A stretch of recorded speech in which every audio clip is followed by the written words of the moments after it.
Trois communes qui sont particulièrement touchées, notamment le Gosier, Abîme et Pointe-à-Pitre.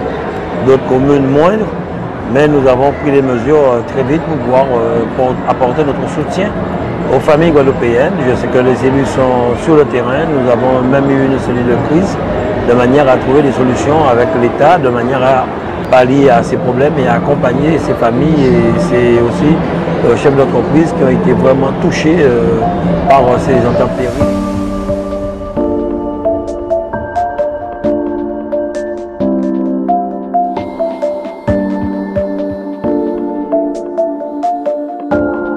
La poussette, donc on a commencé par cet arbre qui menace la sécurité des usagers sur la route en tête de talus. Cet arbre-là, il fallait absolument l'abattre dès aujourd'hui. Donc les actions sont engagées comme on le constate. Il n'y a pas trop de difficultés au niveau de la chaussée. C'est surtout les abords de façon que si on a de l'eau qui revient, que ça puisse s'évacuer sans difficulté.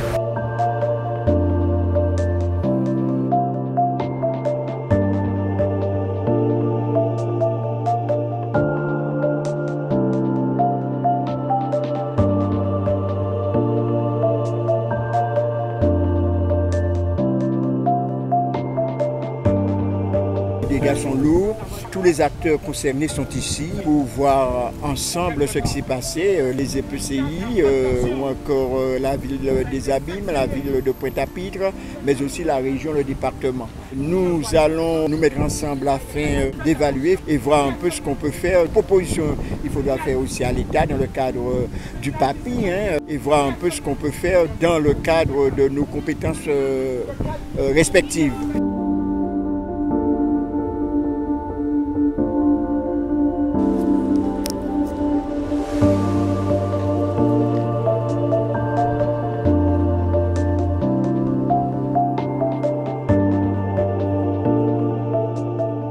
Avec Cap Excellence, avec la communauté d'agglomération du Nord Grande Terre et avec la CAR, nous avons convenu qu'au lieu de faire un grand PAPI pour ces trois communautés d'agglomération, eh bien d'en faire trois.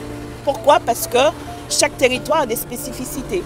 Ainsi, Cap Excellence, son objectif principal, c'est de construire un écrêteur de crues du côté de Petit Pérou pour un montant de 10 millions d'euros. Par exemple, sur la Carle, là aussi, ils sont en train de faire un diagnostic exhaustif de ce qu'il faut mettre en œuvre pour éviter les inondations. Donc, en fait, les diagnostics sont lancés. Et maintenant, à l'issue de ces diagnostics, il conviendra de regarder ce qu'il faut construire, ce qu'il faut entretenir et financer tout cela. Et c'est là que le comité de l'eau et de la biodiversité labellise les chantiers en construction.